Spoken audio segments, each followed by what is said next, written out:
Today, I'm very excited to bring you Dr. Roger Seheult, who is quadruple board certified in internal medicine, pulmonary diseases, critical care medicine, as well as sleep medicine. Doc, I had a question. How does light penetrate through the body, actually get into our cells, and then what does it actually do inside our cells? There's a great paper that was just published by Glenn Jeffrey and Robert Fosbury out of the University College London. And what they published in Nature Scientific Reports is an amazing study that really answers the question that you've just asked. Because what they did was they took subjects outside in the midday sun in London, and they were able to actually demonstrate sunlight coming into our body. They were able to measure it on one side of the body, and they were actually able, believe it or not, to measure it on the other side of the body. Obviously much less, wow. But they were able to actually see the wavelengths that the body was, let's put it this way, had a windows to allow those wavelengths to go through. So let's just step back a little bit. The sun obviously gives off multiple wavelengths in the ultraviolet, into the visible spectrum, and then all the way down into the infrared. And we know this is a normal physical attribute of light, is that light that has longer wavelengths is able to penetrate through the human body much more easily than shorter wavelengths or visible light. So that's important to understand, because when you have long wavelengths that not only are able to penetrate through your clothes, but what Glenn Jeffrey's group was able to show was that it was able to penetrate through the entire body and out the other side, obviously being absorbed along the way. So this is really important, because prior to that, we had studies that showed that maybe it went a few millimeters, maybe a few centimeters, maybe 8 centimeters. So then the next step that he did was he was able to look at that distribution of the light that was coming through, and he found the wavelength that was the wavelength that the body was most transparent to or translucent to, and that was 850 nanometers. Now, this is outside of our visible spectrum. It's in the infrared light. If you were to see this light, you wouldn't see it at all. Actually, it's invisible. But what he did next was he took these subjects inside and he set up these LED panels that transmitted at just that exact wavelength, 850 nanometers. And what he was able to show was, in a randomized placebo-controlled fashion, which is obviously one of the highest levels of evidence, that when light went into the human body, he was able to show that that light actually had an effect on the mitochondria in the retina of the cell. Now, why he chose that area is because he has the tools to measure that. He's a professor in the Department of Ophthalmology. He was able to measure by looking at color blindness in the cones of the eye. Now, here's the interesting part about that study. What it showed was that when he covered their heads so that no light could get to that part of the eye, and did the same experiment, he found, regardless of whether the light was hitting the eyes or not, there was an improvement in the mitochondria of the eyes such that the color blindness threshold was dramatically reduced.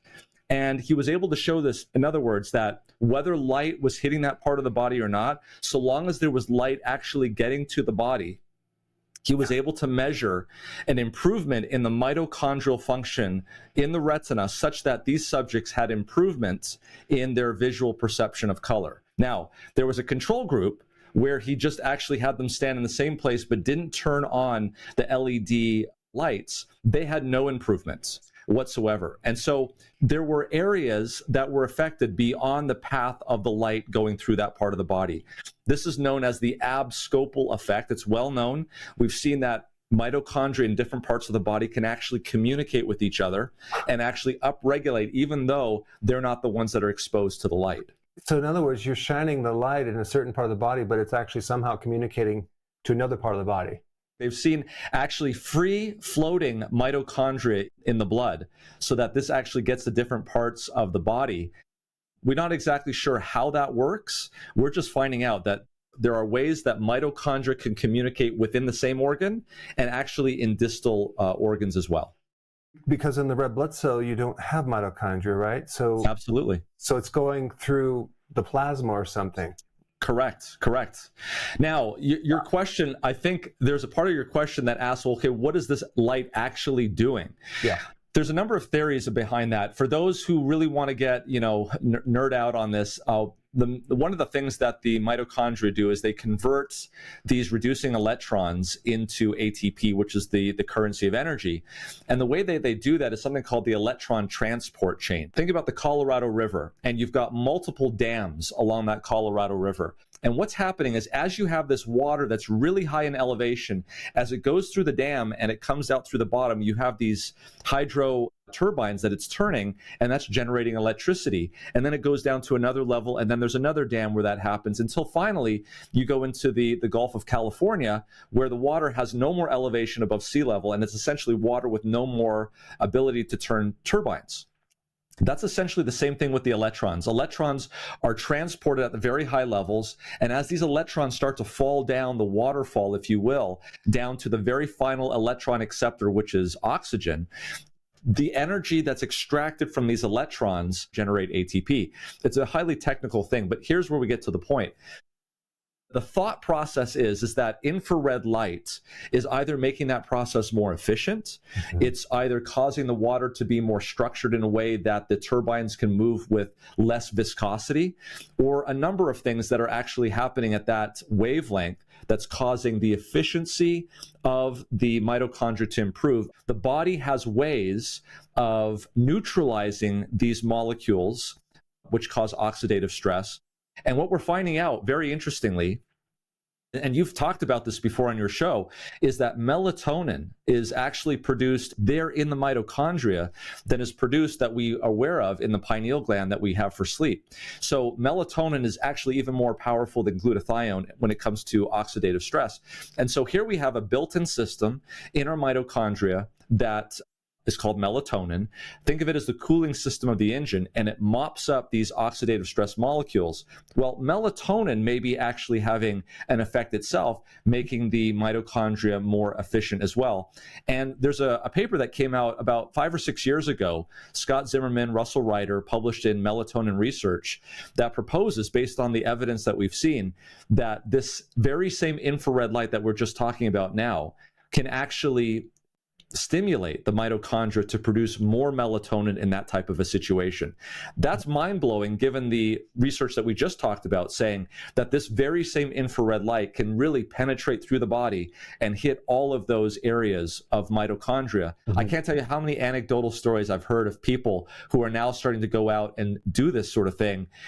People that have been bedbound, and I'm hearing them, they're getting them outside into the sunlight. They're now, it's almost like they've had a new lease on life. You know, I tremble to think about all of the nursing home patients in this country that barely make it down for dinner once a day to see everybody else, and they're in their rooms, and they have what we call dark days and bright nights. They're there, it's dark during the day, they're not getting outside, and they turn on the TV to watch what's going on, and they're not getting the darkness that they need at night. And what we really need, you know, as human beings, I see this often, you know, nutrition is good for us, but so is fasting.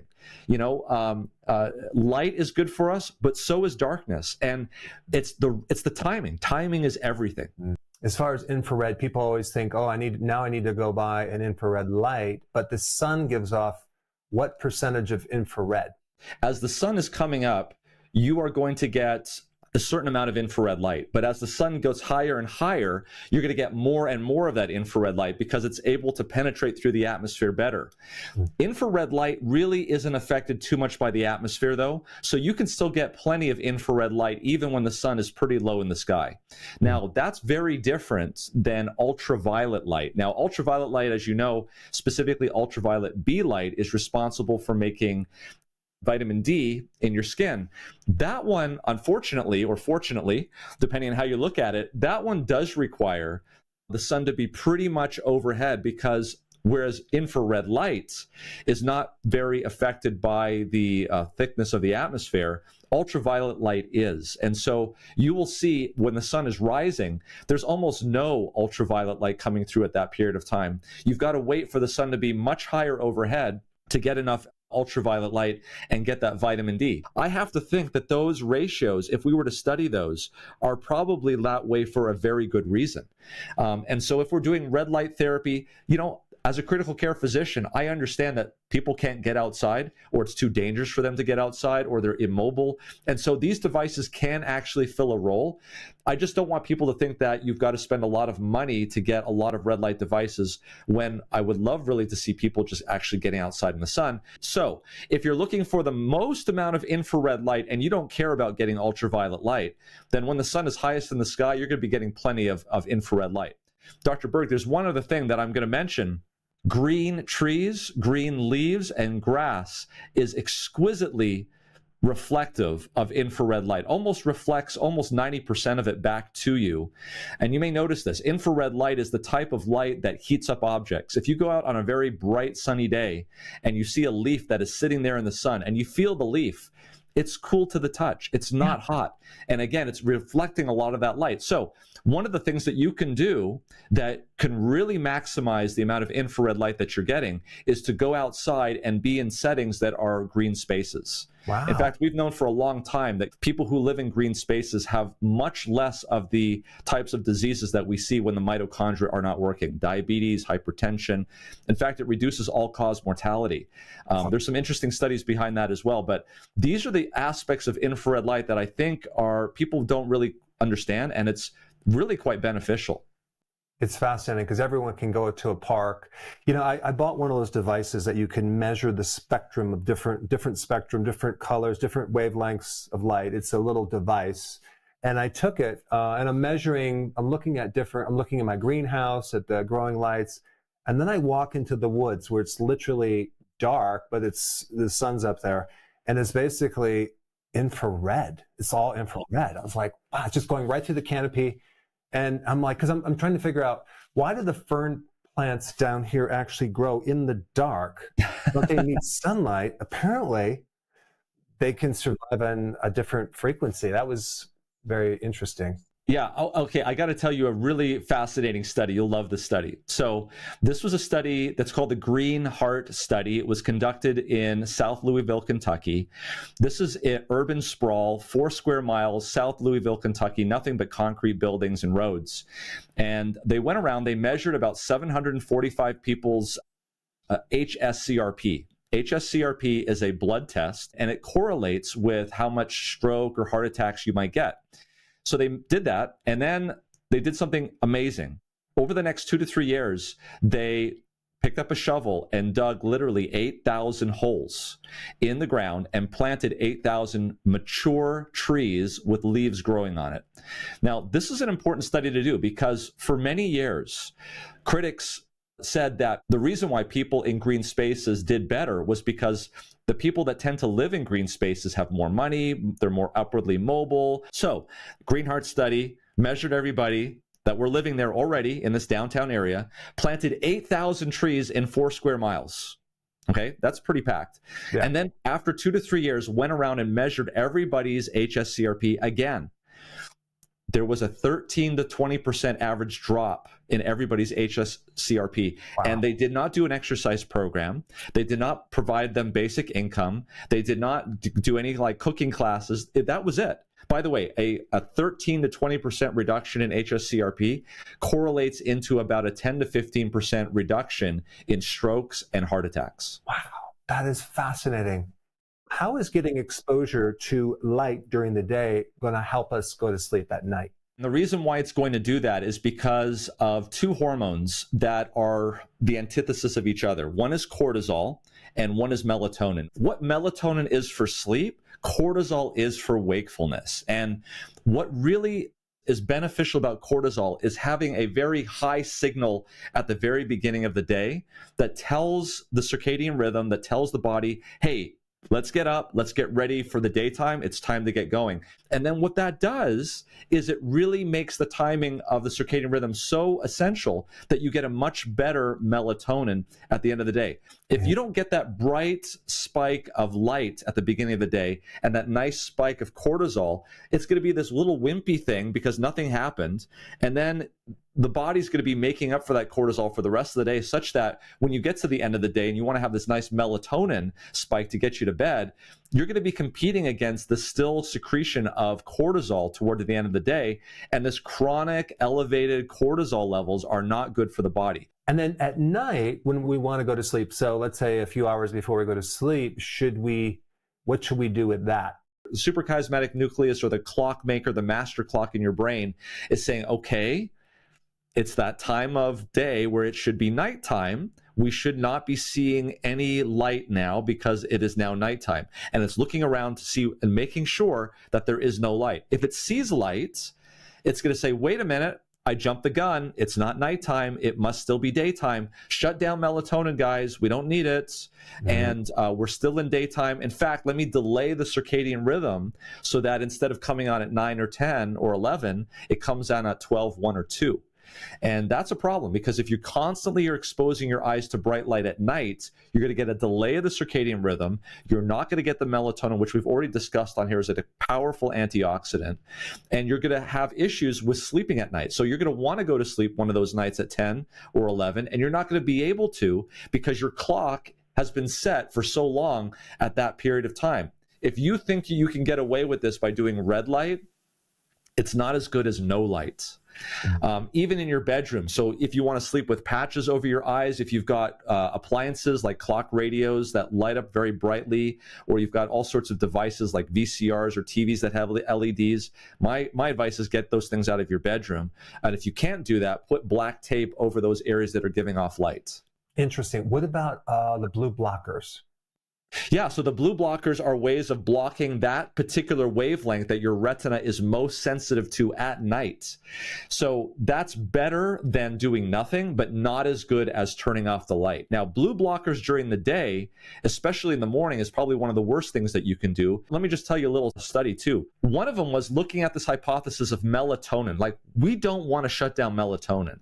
Well, there are people who are blind because they have severed the optic nerve, and that's the fibers that carry the light back to shut down the pineal gland, which we don't want to have at night. What they found is that people who are blind because of that actually had 30% less cancer rates.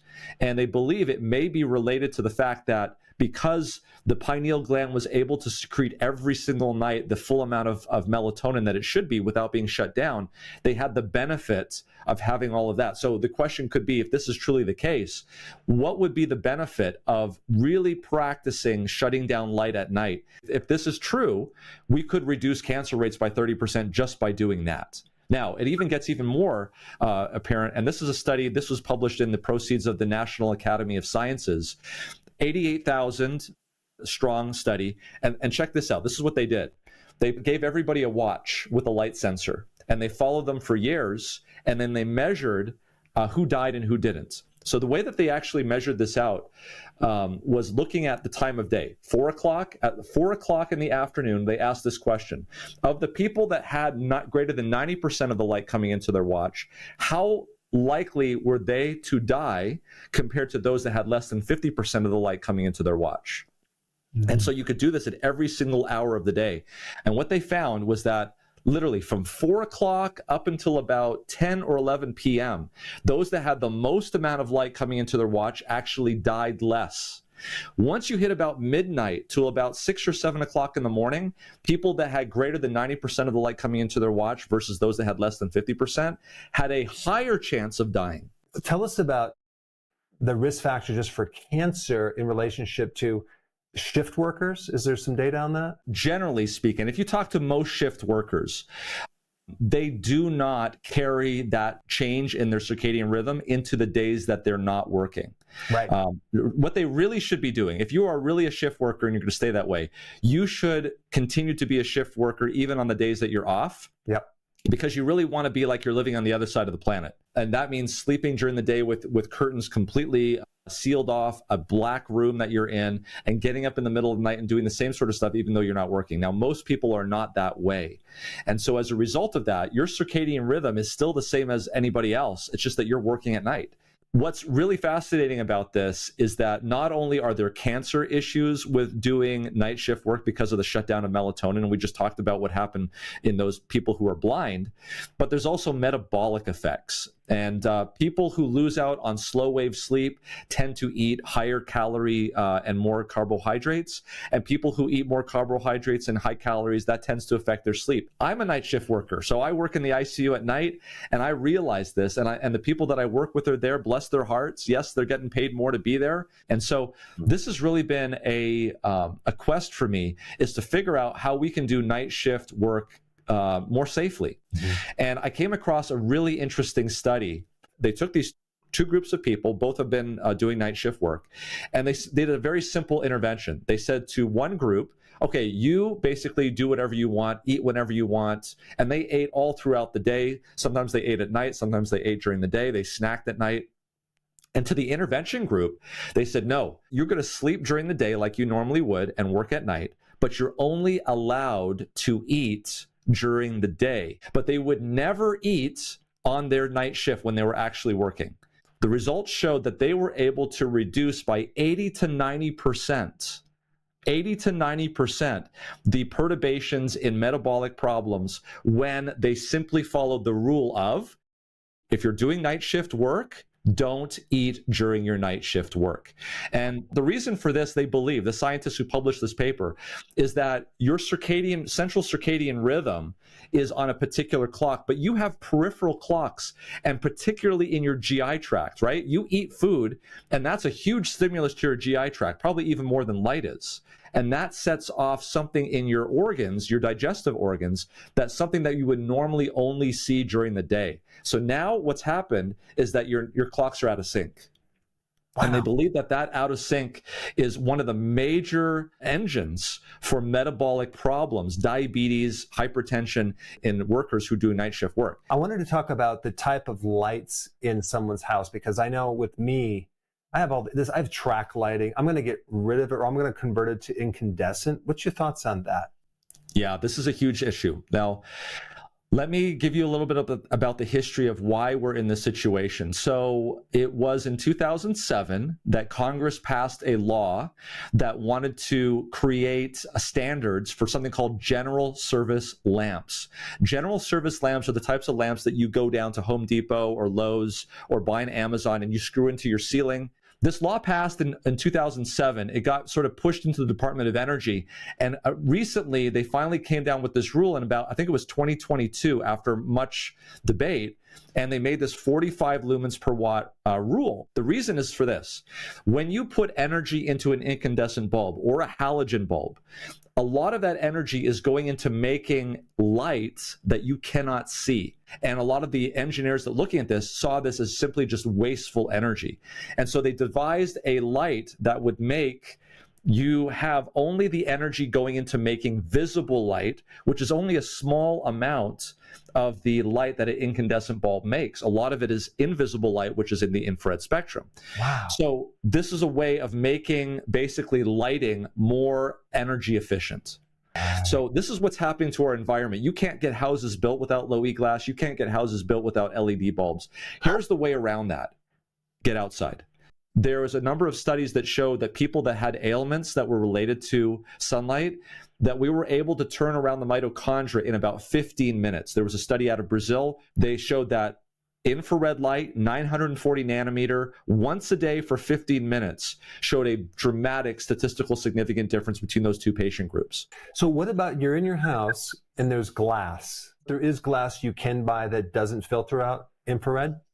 Certainly, that's the old-fashioned type of glass. You might see this, for instance, in a greenhouse. It's usually very thin. They're trying to reduce the amount of electricity that you're going to have to consume to try to cool your house down. Here we are living in the 21st century. We're living inside 93% of the time. We go to our garage, we go to our car, we drive to our underground garage, we go to our office where we stay and work late until the sun goes down. Then we go home, we turn on TV, we socialize with our families, have late meals, and we're not being exposed to any sunlight. And literally, we can do this for weeks or months on end without actually seeing the sun. You just gave us so much amazing data. This has been incredible. Thank you so much for being on here and taking the time to give us this great data. And I can tell that you've bent the physical universe to be able to study all this stuff. And I could imagine you've dove in deep dives way into this, like hardcore. obvious. I had to. It was just so incredible. The more and more I studied and realized that we've really missed a huge, like you said, I mean, timing is the new nutrient, and we're not getting it at the right time. We're getting the wrong type of light at the right time. And I'll just finish with this. I think there's a big debate in this country about what is good food and what is processed food.